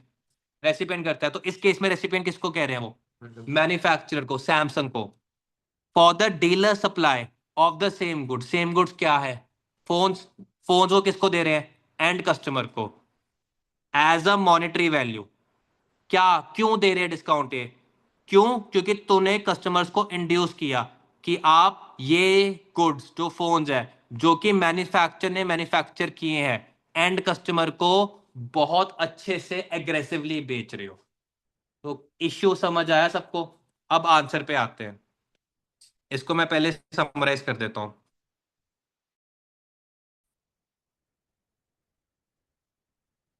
अगर तो मैन्युफैक्चरर और रेसिपिएंट, मैन्युफैक्चरर और डीलर में अगर तो कोई एग्रीमेंट नहीं था, एक होता ना एग्रीमेंट होता है, दोनों ने आपस में एग्री किया था कि अगर तू इतने फोन्स बिकवाएगा तो तेरे को डिस्काउंट दे दूंगा। एक ही होता है। दूसरा क्या होता है, एग्रीमेंट नहीं था लेकिन फिर भी सैमसंग ने क्यों दे दिया डिस्काउंट, सैमसंग खुशी बहुत हो गया। दोनों चीजें होती है।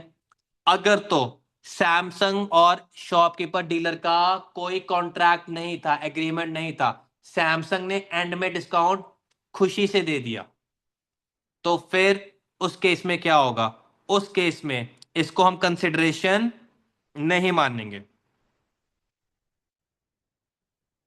सच डिस्काउंट्स को हम कंसिडरेशन नहीं मानेंगे। इसका रीजन क्या है कि यार ये जो बेच रहा है, ये शॉपकीपर डीलर्स इन फोन्स को बेच रहा है, ये अपनी मर्जी से बेच रहा है कि सैमसंग ने इसको बोला था। सैमसंग ने नहीं बोला, सैमसंग तो एंड में खुश हुआ, वाह बेटा तूने बहुत अच्छा किया काम, 10 फोन बेचे मेरे, ये ले डिस्काउंट पकड़। क्या शॉपकीपर ने खुद ही एफर्ट डाल के, देखो वो फोन्स किसके हैं, जब ये सप्लाई होगी है, फोन्स किसको बिलोंग करते हैं, शॉपकीपर को, डीलर को ही करते हैं ना, जब फोन सप्लाई हो चुके हैं, राइट। तो वो तो नेचुरल अपना बिजनेस करेगा, फोन तो बेचेगा ही ना। तो अगर तो कोई एग्रीमेंट नहीं है, उस केस में इसको कंसिडरेशन नहीं मानना, और शॉपकीपर टू सैमसंग कोई सप्लाई नहीं होगी। क्लियर हुआ, राइट। लेकिन अगर दोनों के बीच में क्या था, एग्रीमेंट था, कस्टमर एग्रीमेंट था, फिर इस डिस्काउंट को क्या माना जाएगा कि इंड्यूसमेंट है, और डीलर ने फिर क्या किया है, सप्लाई की है, एंड कंसिडरेशन बनेगा बिटवीन मैन्युफैक्चरर एंड डीलर। उस केस में ये 50,000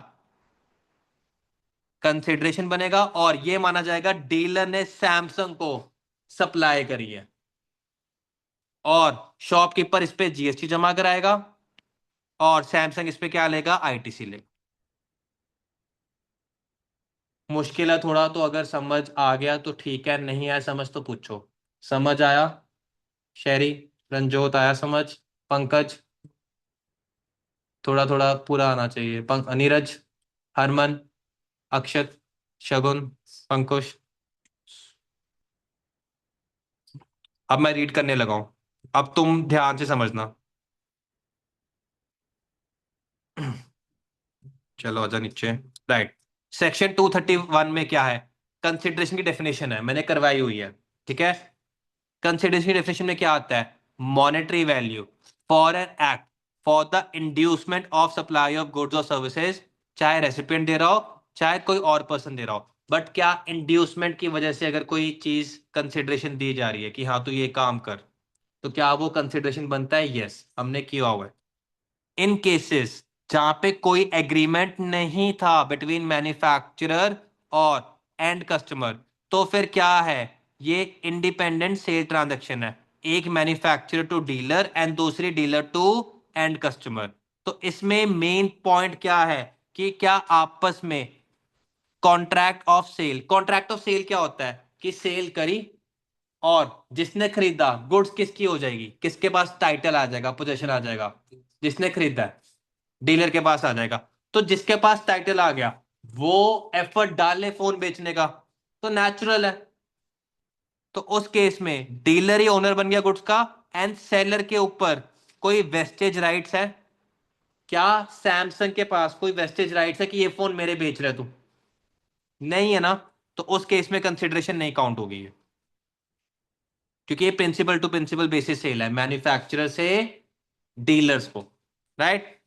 अगर लेकिन, हाँ ये डिस्काउंट क्यों देती है सैमसंग, ये नेचुरली देती है कंपेटिटिव प्राइसिंग के लिए, ताकि सेल्स क्या हो, पुश हो।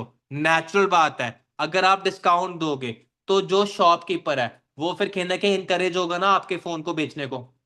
तो ये कंपेटिटिव प्राइसिंग के लिए किया जाता है, सेल्स को पुश करने के लिए किया जाता है। एंड ये क्या मेनली करता है, सेल्स प्राइस को क्या करता है, रिड्यूस करता है। क्या ये कोई अलग से एक्टिविटी है, अलग से क्या डीलर ने सैमसंग को क्या कोई सप्लाई करी है, नहीं करी, एग्रीमेंट नहीं था। Therefore it is clarified that such discount cannot be included in consideration, और कोई ये इंड्यूसमेंट नहीं है।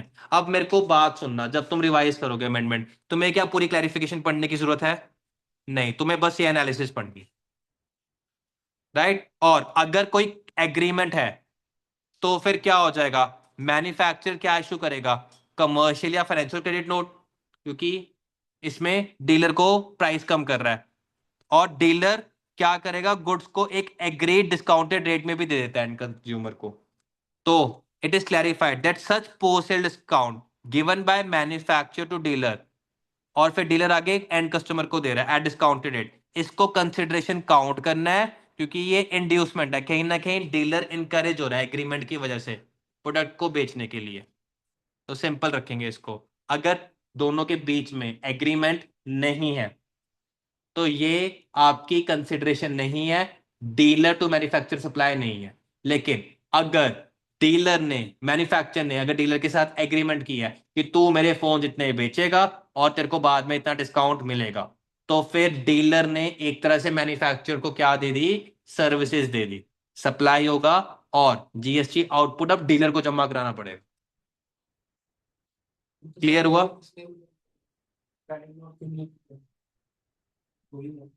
क्या नहीं इशू की है कमर्शियल फाइनेंशियल क्रेडिट नोट?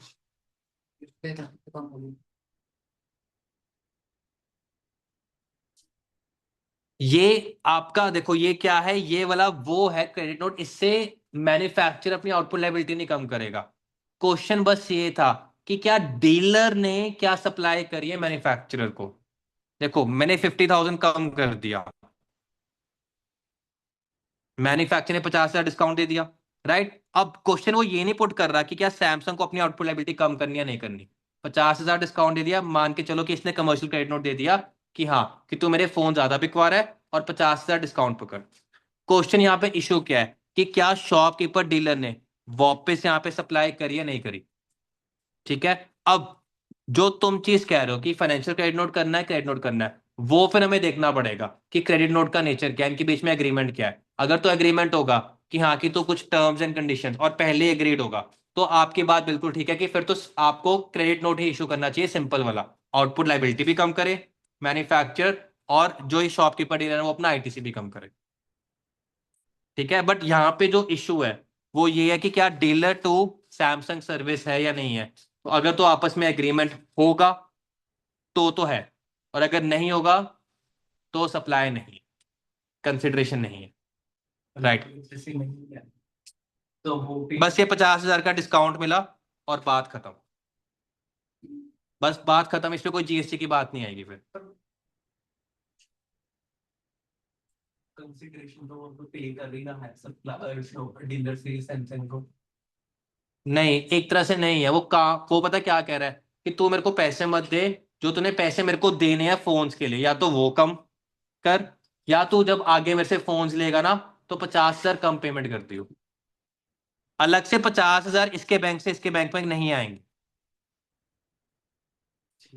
ठीक है, ऑनलाइन क्लियर है सबको? जल्दी से बताओ, बस फिर सम अप भी करना है ये वाला हमें। ऑनलाइन सबको क्लियर हुआ इशू 2? चलो ठीक है। अब इशू 3, इसमें इलस्ट्रेशन पढ़ते हैं अब। इजी इलस्ट्रेशन, इससे काफी क्लैरिटी आ जाएगी। मैसर सनशाइन लिमिटेड एक मैन्युफैक्चरर है, उसने गुड्स बेचे डीलर को, स्टार ट्रेडर्स को, कितने के? 2 लाख के, जिसपे जीएसटी 18% है, 236। अब लेटर ये जो मैन्युफैक्चरर है इसने पोस्ट सेल डिस्काउंट दिया, कितने का? 20,000 का। अब अगर डिस्काउंट इंडिपेंडेंट है कस्टमर सेल्स का, मतलब कोई एग्रीमेंट नहीं था, अलग से 20,000 अपनी मर्जी से डिस्काउंट दे रहा है इंडिपेंडेंटली, तो क्या ये 20,000 सप्लाई है फ्रॉम डीलर टू मैन्युफैक्चरर? नहीं है, तो it is not a part of consideration, independent है, नॉट अ सप्लाई। हाँ जी क्लास में हूँ, मेरे को आधा घंटा लगेगा। हाँ तो फिर थोड़ी देर बैठ जाओ, या उसको कहो कि हाँ कि बुक्स टैली करे जो जीएसटी रिटर्न्स करिए, कोई है ऑफिस में?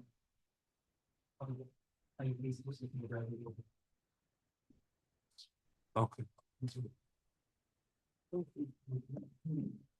राइट। लेकिन अगर सेकंड पार्ट, अगर डिस्काउंट इसलिए किया है क्योंकि एग्रीमेंट था और बोला था डीलर को, स्टार ट्रेडर्स को, कि तू आगे फोन्स को बेच, तो क्या इस केस में सप्लाई है फ्रॉम डीलर टू मैन्युफैक्चरर? क्या कंसिडरेशन है? क्या जीएसटी आएगा? क्या सप्लाई मानी जाएगी? Yes, it is consideration for inducement. Simple. इसको ज्यादा कॉम्प्लिकेट मत करना, इतनी कहानी तुम्हें नहीं लिखनी, तुम्हें बस ऐसे इलस्ट्रेशन आएगी, तुम्हें आंसर देना कि as per relevant circular, as per relevant clarification. Clear हुआ सबको? चलो लास्ट जो इस चैप्टर का है, वैल्यू ऑफ सप्लाई का थर्ड इशू। क्या post sale discount extended by manufacturer to dealer can be treated as consideration in lieu of activities perform to promote the sale of goods? तो देखो क्या होता है, ये जो पोस्ट सेल डिस्काउंट दिया जा रहा है, ठीक है, ये रेसिपिएंट ने बस अपने फोन्स बेचे, जो शॉपकीपर या वो है डीलर, वो बस फोन्स बेच रहा है और उसको डिस्काउंट मिल गया। क्या शॉपकीपर या डीलर ने क्या कोई सर्विस दी है कि नहीं दी? ये जो डिस्काउंट मिला, ये दे दिया सैमसंग ने अपनी मर्जी से, खुश होके दिया।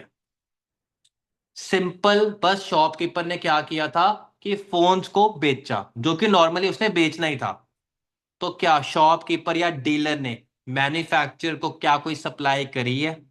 नहीं करी, राइट। लेकिन अगर कुछ इसलिए डिस्काउंट दिया गया क्योंकि मैन्युफैक्चरर ने बोला था कि तू क्या करेगा, बोर्ड लगाएगा सैमसंग का बहुत, ठीक है, कैंपेनिंग करेगा, लोगों को जाके पैम्फलेट्स बांटेगा कि सैमसंग का लेटेस्ट S25 26 आया है, इस तरह की तरह प्रमोशनल एक्टिविटीज करनी है, इंस्टाग्राम पे डाल कि हाँ हमारे यहाँ लेटेस्ट सैमसंग फोन आया है, और इस चक्कर में डिस्काउंट दिया जा रहा है, तो क्या ये सप्लाई है? बस ये चीज है। थर्ड इशू देखो क्या कह रहा है, क्या पोस्ट सेल डिस्काउंट कंसिडरेशन दिया जाएगा? ये टीओपी समझ नहीं आया, इसको मैं कट कर रहा हूँ। Whether post sale discount are consideration for promotional activities कर लो।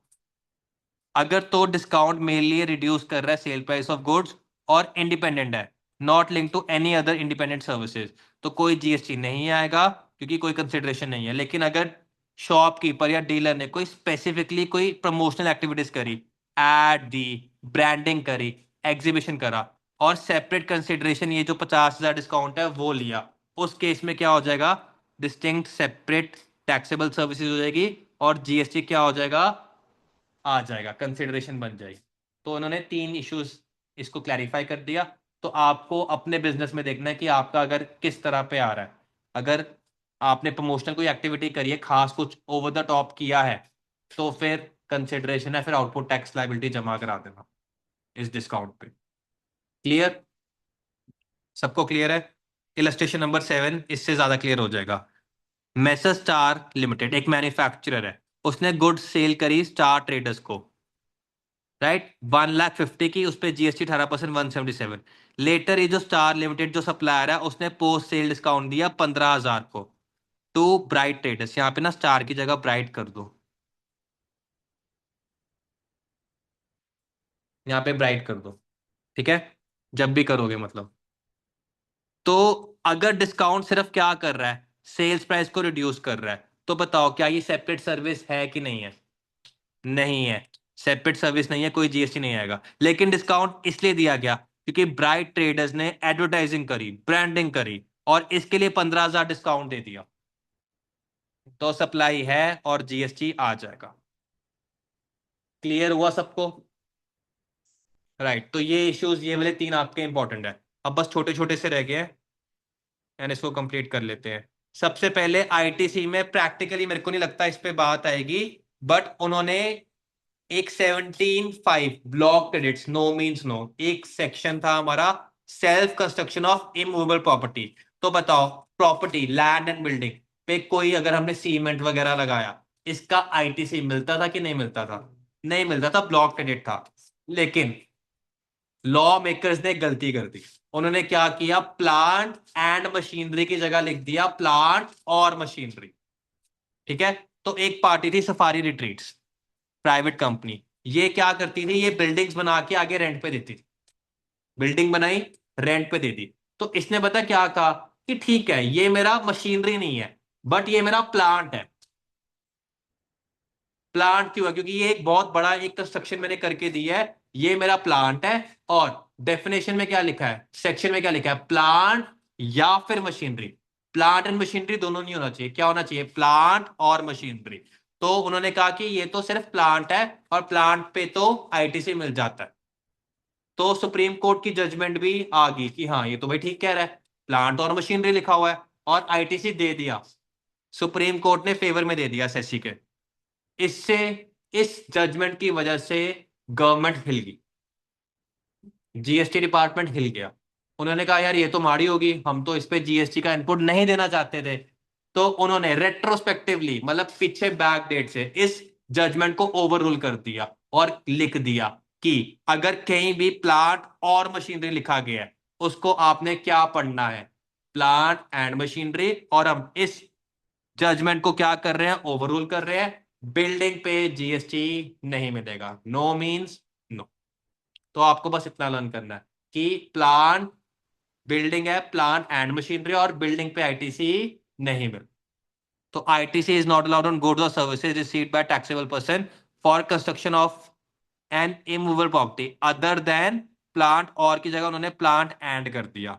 ठीक है, तो ये बेसिकली इस जजमेंट को ओवररूल करने के लिए किया था। किसको मिलेगा, वो चीज अभी मत करो, वो बहुत डिटेल में है। जैसे जो कमर्शियल प्रोजेक्ट्स करते हैं, ठीक है, जैसे मॉल्स वगैरह बनाते हैं, उनको मिल जाता है आईटीसी। जो रेजिडेंशियल बनाते हैं उनको नहीं मिलता, क्योंकि आउटपुट रेट ही 5% है। पंकज मेरी बात समझो, तुम इतना डिटेल में जो पूछ रहे हो ना, इसके ऊपर पूरी मोटी बुक है। अगर करनी है डिटेल में, क्लास में नहीं करा सकता ये चीज, तुम्हें ये चीज नहीं है अभी सिलेबस में। ठीक है, सब कॉन्ट्रैक्टर को देखना पड़ेगा, सेम लाइन ऑफ बिजनेस अगर पता लग रहा है तो मिल जाता है। अगर नहीं है सेम लाइन ऑफ बिजनेस तो फिर नहीं मिलेगा। ये मैंने कराया हुआ है ब्लॉक क्रेडिट्स का, कि अगर आपका काम ही उस फील्ड में है तो मिल जाता है। क्लियर है सबको, राइट। नेक्स्ट चैप्टर क्या है आपका, टैक्स इनवॉइस, डेबिट नोट और क्रेडिट नोट। तो पहले क्या थी आपकी ओल्ड प्रोविजन, सप्लायर अपनी आउटपुट टैक्स लाइबिलिटी रिड्यूस नहीं कर सकता था by way of issuing of credit note अगर टैक्स इंसिडेंट्स और interest has been pass to another person और the recipient has not reverse the ITC. बात को समझना, सप्लायर ने एक रेसिपिएंट को, जो कि शॉपकीपर है, इसको गुड्स बेच दिए 1 लाख के, 18,000, 18% जीएसटी है। ठीक है, और रेसिपिएंट ने क्या किया, इस 1 लाख पे प्रॉफिट ऐड करके लेट से 2 लाख, जीएसटी कितना बन गया, 36,000। कस्टमर जो फाइनल कस्टमर है उससे 2 लाख पे 18% जीएसटी ले लिया, राइट। अब बर्डन किस पे आया फाइनल इसका, क्या इस शॉपकीपर पे आया कि कस्टमर पे ही आ गया, कस्टमर पे ही आ गया, राइट। ये कर दिया। अब शॉपकीपर बाद में पता क्या करता है, सप्लायर को बोलता है भाई तूने गलत रेट लगा दी, 18% तो रेट ही नहीं था, रेट कितना था, लेट से 5% था। और कहता है कि मेरे को पैसे वापस कर, रिटर्न कर, जीएसटी कम कर। क्या कम हो सकती है ये ट्रांजेक्शन कम, क्यों, क्योंकि पूरे टैक्स का इंसिडेंस, बर्डन किस पे पास हो रखा है, कस्टमर पे। तो पहले ये ओल्ड प्रोविजन ये थी कि सप्लायर अपनी आउटपुट लाइबिलिटी कम नहीं कर सकता था बाय इशूइंग क्रेडिट नोट अगर टैक्स इंसिडेंस या इंटरेस्ट किस पे पास ऑन हो गया, किसी और पर्सन पे, या फिर रेसिपिएंट आईटीसी भी कम नहीं कर रहा अपना, इसने भी तो आईटीसी 18,000 ले लिया होगा, इस रेसिपिएंट ने, शॉपकीपर ने। अब क्या अगर रेसिपिएंट आईटीसी कम नहीं कर रहा, क्या सप्लायर अपनी आउटपुट लाइबिलिटी कम कर सकता है, नहीं कर सकता, राइट। अब इन्होंने न्यू प्रोविजन क्या की, इन्होंने कहा कि हम रजिस्टर्ड रेसिपिएंट के लिए अलग, अनरजिस्टर्ड के लिए अलग। रजिस्टर्ड रेसिपिएंट है इस केस में, ये शॉपकीपर रजिस्टर्ड है कि नहीं है, है। तो अगर रजिस्टर्ड पर्सन ने आईटीसी अवेल कर लिया, कितना अवेल किया, 18,000, एंड कॉरेस्पॉन्डिंगली इसको क्रेडिट नोट इशू हुआ, बट इसने अपना आईटीसी कम नहीं किया, तो क्या सप्लायर अपना आउटपुट लाइबिलिटी कम कर सकता है, नहीं कर सकता। लेकिन अगर इस रेसिपिएंट ने आईटीसी कम कर दिया तो सप्लायर भी अपना आउटपुट लाइबिलिटी कम कर सकता है। ये है अगर रेसिपिएंट क्या है, रजिस्टर्ड है। अगर रेसिपिएंट अनरजिस्टर्ड है, अनरजिस्टर्ड रेसिपिएंट, मेरे को बताओ क्या आईटीसी रिवर्स कर पाएगा, कि वो तो आईटीसी ले ही नहीं सकता फर्स्ट प्लेस पे। तो अगर आपने अनरजिस्टर्ड रेसिपिएंट को गलत रेट ऑफ टैक्स, ज्यादा रेट ऑफ टैक्स पे जमा, मतलब ज्यादा रेट ऑफ टैक्स पे आपने उससे टैक्स ले लिया, और उस केस में क्या आप अपनी आउटपुट लायबिलिटी कम कर सकते हो किसी भी हालत में? पूरा बर्डन पास हो गया है सामने, रेसिपिएंट तो अपने घर चला गया, तुम बाद में कह रहे हो कि मैं अपनी आउटपुट लायबिलिटी कम कर लेता हूँ, उस केस में नहीं कर सकते। अगर टैक्स इंसिडेंस किसी और पर्सन को पास हो गया और वो अनरजिस्टर्ड है, तो सप्लायर अपनी आउटपुट लायबिलिटी रिड्यूस नहीं कर सकता। क्लियर हुआ सबको? तो ये इन्होंने बस फर्क डाल दिया कि रजिस्टर्ड रेसिपिएंट के लिए अलग, अनरजिस्टर्ड के लिए अलग। रीजन इसका यही है कि आगे एम्बिगुइटी थी पहले कि यार इससे क्लैरिटी नहीं आ रही थी, what if recipient is unregistered, क्योंकि वो तो रिवर्स कर ही नहीं सकता। तो उन्होंने क्लैरिटी दे दी इस चीज की। एक इलस्ट्रेशन करते हैं, इससे आपको क्लैरिटी और आ जाएगी। एबीसी लिमिटेड एक रजिस्टर्ड सप्लायर है, उसने गुड सेल की XYZ को, एक रजिस्टर्ड रेसिपिएंट 10 लाख के, और जीएसटी उस पर 18% है 180। आफ्टर द सप्लाई एबीसी ने क्रेडिट नोट इशू किया 1 लाख का प्लस जीएसटी 18,000 की प्राइस एडजस्टमेंट है। XYZ जो रेसिपिएंट है उसने पूरा आईटीसी अवेल किया था, और अब वो कह रहा है कि यार मैं आईटीसी तो कम नहीं कर रहा, 180 का 180 पूरा आईटीसी लूंगा। तो क्या उस केस में एबीसी जो सप्लायर है अपना आउटपुट लायबिलिटी कम कर सकता है? यस और नो? नहीं कर सकता। पहला ये। एक और केस था, एबीसी ने क्रेडिट नोट इशू किया 50,000 प्लस जीएसटी का अनरजिस्टर्ड कस्टमर को, जिसने पूरा टैक्स इंक्लूडिंग जीएसटी पे कर दिया। अब अनरजिस्टर्ड रेसिपिएंट है, अनरजिस्टर्ड रेसिपिएंट को वो कह रहा है कि मैंने क्रेडिट नोट इशू कर दिया, मैं अपनी आउटपुट लायबिलिटी कम कर रहा हूं। क्या करने देंगे उसको? नहीं करने देंगे। तो दोनों केस में क्या होगा? आउटपुट लायबिलिटी कम नहीं होगी। ABC can not reduce is output liability, इधर भी ABC can not adjust GST on credit note, क्योंकि यहाँ पे तो अनरजिस्टर्ड है इस करके, और यहाँ पे क्योंकि रेसिपिएंट रजिस्टर्ड तो है बट उसने अपना आईटीसी कम नहीं किया। जब उसने आईटीसी नहीं कम किया तो सप्लायर अपना आउटपुट भी नहीं कम कर सकता। क्लियर है सबको अमेंडमेंट? ये अब राइट। अब लास्ट तो रह गई है रिटर्न्स। अब 2B सेक्शन 38 याद है, जीएसटीआर 2B, आपका communication of invert supplies, details of invert supplies and ITC. पहले वर्ड क्या था? Auto generated. ऑटो जनरेटेड को काट के क्या कर दिया? Simple statement. Auto generated word हटा दिया, क्योंकि अब इसको थोड़ा बहुत चेंज कर सकते हो। क्या कर सकते हो वो जब प्रैक्टिकली जीएसटी करोगे तब देख ले। राइट। एंड लास्ट अमेंडमेंट है एनुअल रिटर्न में। पहले क्या था कि ना वो हर साल ईयर वाइज कह रहे थे कि जिनकी 2 करोड़ से कम टर्नओवर है ना, उनको एनुअल रिटर्न फाइल करने की जरूरत नहीं है। राइट। हर साल। पहले तो शुरू में जब 2017 में आया था जीएसटी, हर किसी को एनुअल रिटर्न फाइल करनी थी, जीएसटीआर 9। राइट। अब उन्होंने क्या कर दिया, पहले क्या करते थे हर साल 23-24 में नहीं करना जिनकी 2 करोड़ से कम है, 24-25 में नहीं करना। अब उन्होंने परमानेंटली कर दिया कि जिसकी 2 करोड़ से कम है टर्नओवर, उसको एनुअल रिटर्न जीएसटीआर 9 फाइल नहीं करना। तो बस उन्होंने क्या कर दिया, कोई भी फाइनेंशियल ईयर है 24-25 ओनवर्ड जिसकी टर्नओवर अप टू 2 करोड़ है, उनको एनुअल रिटर्न फाइल करने की जरूरत नहीं है। तो आपकी ये अमेंडमेंट्स थी। आई होप सबको क्लियर होगी है, तो इनको कर लेना। अगली रिवीजन क्लास में मिलते हैं। किसी भी एक साल में अगर उसकी 2 करोड़ से कम है तो उसे फाइल ही नहीं करनी है। नहीं, जिस साल में 2 करोड़ से कम है तब नहीं करनी। अगर फ्यूचर में किसी साल में 2 करोड़ से ज्यादा हो जाती है तब तो उस साल के एनुअल रिटर्न। पहले ये था कि ईयर वाइज बताते थे। जैसे कि सपोज मैं कहता हूँ कि यार इस वाले बैच को इतने बजे टाइमिंग्स है, हर बार इन्फॉर्म करता था। अब एक ही बार का यही फिक्स टाइम। पहले क्या करता था, ईयर वाइज बताता था। अभी 23-24 ईयर चल रहा है, 2 करोड़ से कम है ना, मत करो। फिर अगले साल 24-25 में फिर बताना पड़ता था कि अब 2 करोड़ से इस साल भी जिसकी कम है टर्नओवर, एनुअल रिटर्न ना फाइल करो। हर साल बताना पड़ता था। अब क्या किया, एक ही बार में। अब जिसकी 2 करोड़ से कम है वो अब परमानेंटली किसी भी साल में 2 करोड़ से कम है एनुअल रिटर्न फाइल नहीं करेगा। जरूरत नहीं है, मर्जी है उसकी, करना वॉलंटरी कर सकता है। ऑनलाइन सबको अमेंडमेंट्स क्लियर है? अक्षरा, अंजलि, गगन, गगनेंद्र, गुरजोत, हरप्रीत, प्राकृति, प्रियंशु, साहिल, सुखराज। चलो मिलते हैं नेक्स्ट क्लास में।